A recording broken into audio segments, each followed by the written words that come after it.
Hello there, vinyl community. The first video of the new year, 2015. Let's hope that this year will be a new great year for record collecting. Here in Sweden, it is what you in England call, I think, Epiphany, 13 days after Christmas. So it's a red day, everything in the city is closed, and it's snowing a bit outside. So it's a good day to do some video making. Paige Martin, hello there. And this video is for you. Congratulations to you, 1,000 subscribers. You had a contest just recently that was 400, so you're very popular, I might say that. But congratulations to every one of your subscriber. You're having a contest that was very interesting. You wanted us to pick a decade and show our favorite records of that decade. And I think it was pretty obvious which decade I would choose. I had to choose between the 40s or the 80s. And since it was a little tough to find original jazz albums from the 40s to show, I picked the 80s, of course. And I picked, first I was thinking of go along with 10 favorite records, but then I felt, what the hell, why not?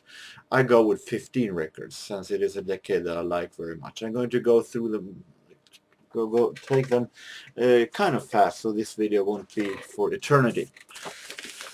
And I have done a little countdown, like I did at New Year's Eve, when I counted down my favorite findings of 2014. So let's start it off, the countdown of my favorite albums of the 80s. Number 15. Number 15 is this countdown's only Swedish record. This is my favorite singer-songwriter Peter Lemark, and his album was Safe Title, but people normally call it the White Album. This is an album that is filled with so great lyrics, very personal lyrics. He wrote this when he was in the middle of a depression, and he felt like he was pretty useless as an artist because he didn't have any success.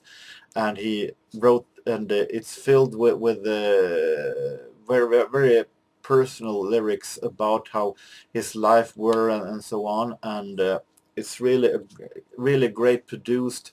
It's definitely until this album it was the most honest and truthful album he had ever made. So this is a really great singer-songwriting album in Swedish, but it's filled with such great lyrics and I always admired his voice. It has such a great voice. So I could have picked any Peter Lemark record, but this time I choose this one. Number 14.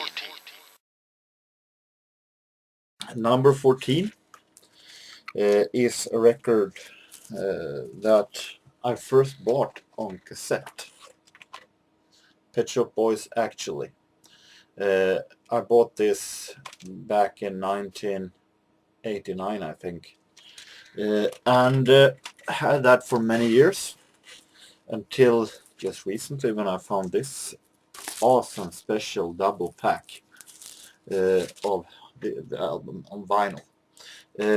And actually it's Pet Shop Boys' second album, and this is a double pack because the other they also contains a 12-inch of Always on My Mind, who came the same year as this album but was not on the actually album. Actually is an album that is very special. It has only one low point, and that is the single Heart, that was even better remixed on single than it was on the album. But I really like this album because it is such a laid back 80s pop music, intelligent, produced, intelligent lyrics, and really, really true Pet Shop Boys album, filled with great songs that each and every one could have been hits easily. So this is an album that I like very, very much. Even though there are even better Pet Shop Boys albums in the 90s. But as when it comes to the 80s, this is the best Pet Shop Boys album, no doubt about it. Number 13.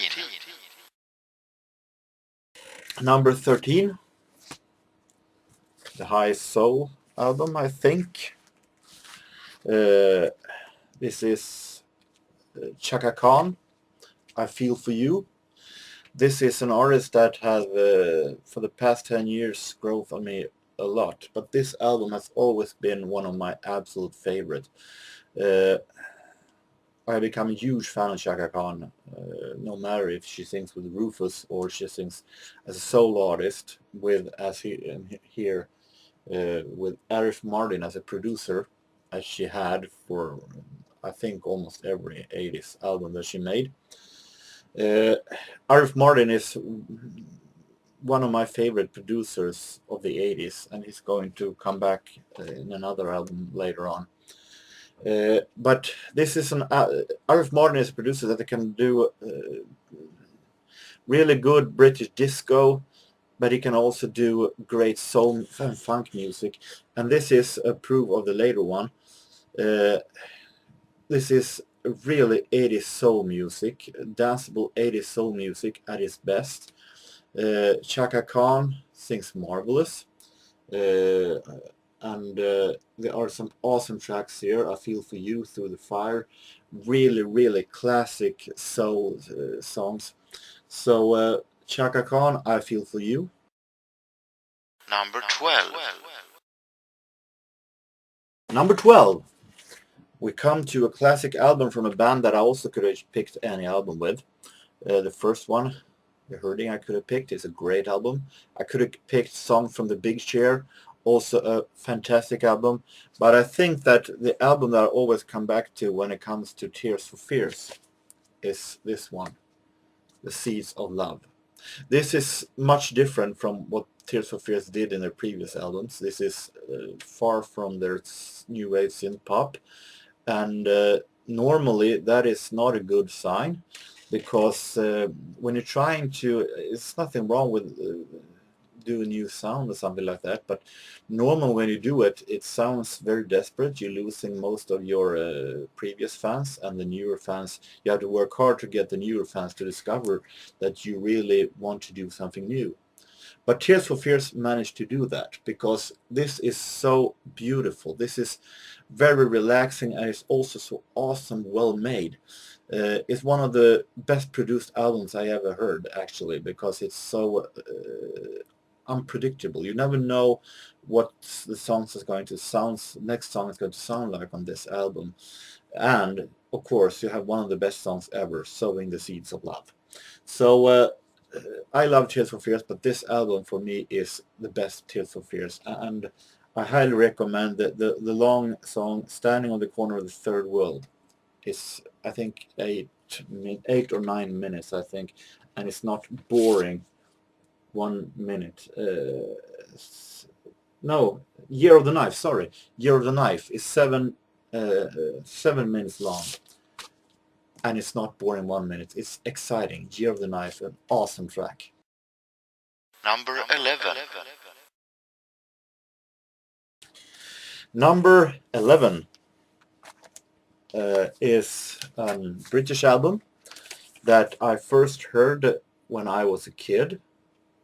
It was 1986. I had been on a child disco, and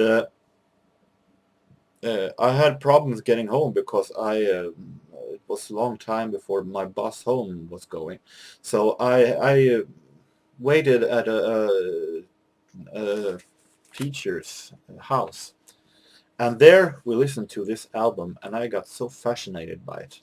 Talking about British group Go West and their self-titled debut album from 1985.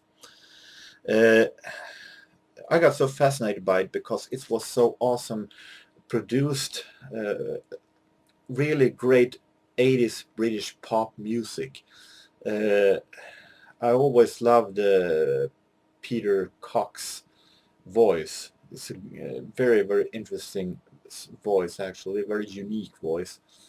And I always loved their lyrics, but most of all, I always loved their melodies and their production because it's so great. It's so great pop, British 80s pop music in its real form, actually.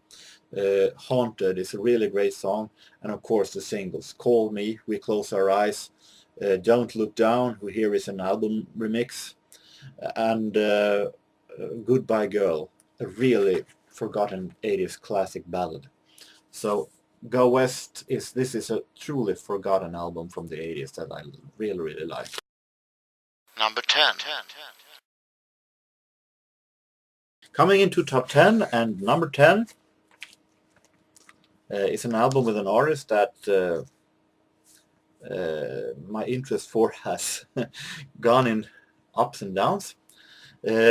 When this album came, my interest for her were both really up and down, because there were songs that I really liked, but then for some reason I felt like I got in the age when I thought that she was a little too girlish for me. I felt like it's not something for cool guys who like synth pop like me. But then I realized that she was really a great singer, so I bought this album, I listened to it, and I said, wow, what an 80s album. This is 80s pop music in its absolute real form. I'm talking about Madonna, Like a Prayer. No, Like a Virgin. Totally insane. Like a Virgin from 1985.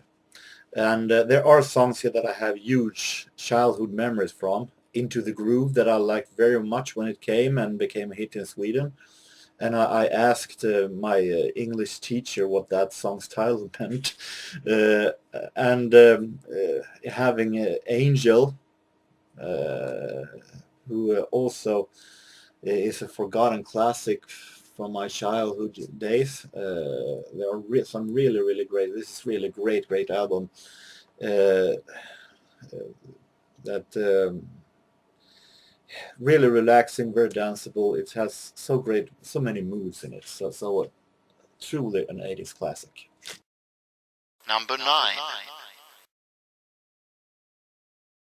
Number 9. Coming to the only artist that have 2 albums here at the top 10. And it is an artist that maybe not many of you American has heard of, but this is an artist that I listened to so much as a child, and I still love this woman very, very much. I'm talking about German singer Sandra. Some of you may have heard her biggest hit, I'll Never Be Maria Magdalena, in 1985. This is the album Secret Land from 1989. 88. And when I bought this, I was a pretty new fan of hers, starting to like her even more. Also realized how gorgeous this woman was. And I remember running down and buying this album, and I was so happy buying it and wanting to listen to it. And I had that feeling when I got home, pulled it out, felt the feeling of having a brand new vinyl album in my hands, very shiny, very smooth, and it was really, really awesome. This album is filled with great atmospheric 80s disco music, and she has a marvelous, very light voice, a very high voice that I like very, very much. Always been a huge fan of her voice, and have hits like Secret Land, Around My Heart, great song, and Heaven Can Wait, also one of the best songs ever. We'll Be Together, great song. So this is really, really great atmospheric 80s German disco music in its best form. Number 8. Coming to number 8, and what would a countdown like this be without Depeche Mode? And even here I could have picked anyone, but I picked Black Celebration from 1986. And this is also an album that has been following me for many, many years. And with singles that I was a huge fan of when I was a kid. The song Question of Time, I remember listening to very, very much when it came in the autumn 86 as a single. Was a huge fan of that production. I remember when Strip came also, it was such an unusual production that I really, really liked. So, and filled with such an awesome, great 80s synth pop. It's really, really, truly Depeche Mode from the primal of their career. Number 7. Number 7, speed it up a bit, is an album that is very close to my heart because this is the first album I ever bought. Back in 1986, it cost me around $6 or $7. And it was the first time I bought an album of that price. But I wanted to have the hit single 19 so bad, so I bought it. Talking about Paul Hardcastle, British multi-instrumentalist, who today is most famous for smooth jazz. But this time he had a hit with 19, a song about the Vietnam War. And I was a huge fan of that because as a young kid and you hear a song with a lot of samples, it's absolute marvelous. But the problem when I got home and put this album on, I was very disappointed because 19 was in an album mix that I didn't like at all back then. The rest of the album were there were no samples or anything. It was an album that was to 60% instrumental. So I was kind of disappointed, but I gave it a chance and listened to it over and over again, and I realized that how relaxing and marvelous this album really is. It's a really relaxing album that it is nostalgia, I admit it, but it's also so extremely beautiful and wonderful, relaxing 80s album that you both can dance to, and at the same time, if you want to do that, just sit down and relax. Number 6. Number 6, we're having an album that doesn't need any introduction really. Michael Jackson Thriller. It may be one of the most ordinary and worn out records that have been seen over and over, but still I love this album. It is, in my opinion, the best Michael Jackson album because it's so well made, it's so awesome produced by Quincy Jones. It's also it is containing so many great hits that many of them have been played, maybe a little too much, but still they are so well made that I can listen to them still. So it's a very extremely well made album that it is so classic. It is maybe one of the most classic albums that ever have been coming out actually. So I still stand by the fact that I love Michael Jackson's Thriller. No doubt about it. Number 5. Number 5, the other album of German singer Sandra. And this is the album, the studio album before Into a Secret Land that I showed before. This is Mirrors from 1986. If Into a Secret Land was a little more atmospheric, but a little summer feeling of it, this album is still very atmospheric in the production because that is the way that her producer Michael Creto sounds like. However, it's also more danceable in one form and a little poppier also than Into a Secret Land. So I think this is also an awesome album that I'm just sitting there feeling stunned by the fact how really awesome produced this is. And have such a great songs here that almost everybody, in my opinion, could have been singles. Besides the ones who were single, Innocent Love or Midnight Man or Loreen. But you having Mirror of Love also could have been a huge hit if it had been released on a single. Two Lovers Tonight also. And You'll Be Mine also.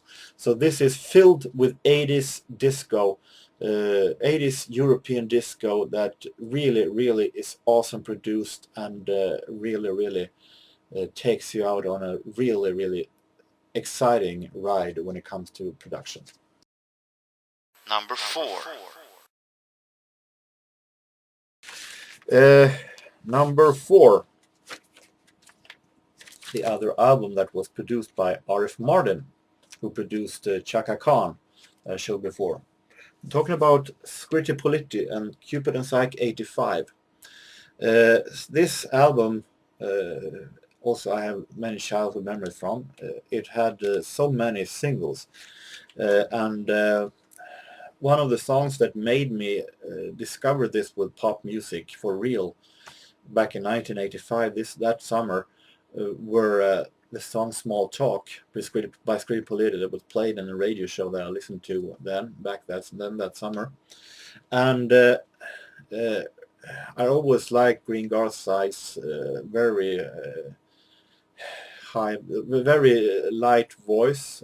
I always liked the production here, Arif Mardin, but in a little more disco form. And you have this is a summer album for me. This is a great summer album, summer party album. If you laying on the beach, watching the ocean, seeing people around you play and so on, and you just relaxing, you can listen to this album because it's so much summer disco, summer party and relaxing album. 80s summer totally for me. You have Hypnotized, you have Absolute, really great single, and The Word Girl, who were the summer single that year in 1985, really relaxing reggae ballad. Woodbye is played like Aretha Franklin, and Perfect Way. So this is a really relaxing summer party album. Number 3. Now we're coming into the medal places, the top 3 spots. And number 3, bronze medal, goes to Level 42, Running in the Family. I wanted to have a Level 42 album, and this one has always been my favorites. Even though they are, also here I could have picked any of their album because I am such a huge fan of Mark King and Level 42. This album is, of course, their most ordinary and maybe their most commercial one, but still it's so filled with great songs that so awesome, so funky. I really like the groove and the beat and songs like To Be With You Again is definitely an awesome song. You have, of course, Lessons in Love, still an awesome song, even though it's been played over and over. And you have the title track, Running in the Family. You have Children Say, a great song and great ballad of the children of the world. And also, I really like the combination of Mark King's great voice and bass, along with Mike Lindup's falsetto voice, his high falsetto voice, actually. Normally I'm not a huge fan of that, but he has a great voice that he always accompanies Mark King's singing with. So really awesome and relaxing and funky 80s jazz pop album. Number 2. Number 2.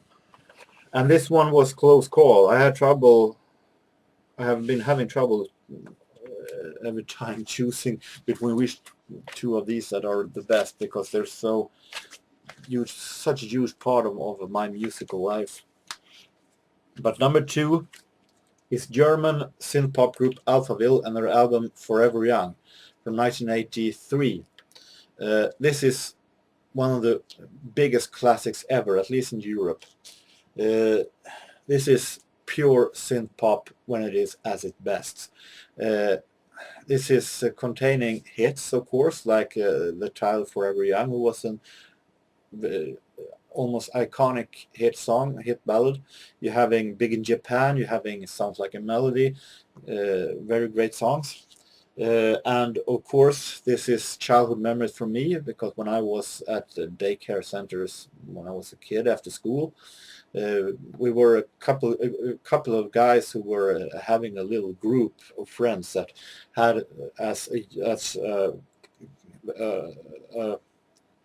interest, all of us, that we like to listen to this album. And all of these are so great child memories. Summer in Berlin, such a great song. In the Mood, I remember listening to it when we were playing cards back then. And Fallen Angel, it's so many great songs here that really is so awesome. And the best about this album is that it's so well made. Each and every song is containing of verse, of course, melody, but then you have in the middle of the song on several tracks like mini synth pops, symphonies, that melodies that just takes you out on an instrumental ride, so beautiful, like a symphony or anything that just sitting you, just relaxing and just enjoying this, because it's so beautiful made. So this is a real classic and an album that is very close to my heart. And finally, number 1. So number 1, I'm not going to talk much about it because I talked about it 3 times since I started here at the Vinyl Communities. So this is the fourth time that I'm showing this album. But it is a part of the contest, The Curse of the Riddle. A relaxing summer album that if you're laying, as I said before, if you're laying in the grass, just having the wind taking you and you're feeling a little breeze in your face, this is what you're listening to, because then you feel so good. It's a really summer relaxing album that may not be the album that is most easiest to listen to when it comes to this songs outside of the singles, but it's also so beautiful made and really, really relaxing. So with that, I hope that you are satisfied, Paige. I know that you are more into the 60s, but I hope that you have been finding anything that is worth to check out. And once again, huge congratulations to you 1,000 subscribers. And this was a new start for me, 2015's first video. So until next time, I hope that you have a very nice continuing of the week, and see ya.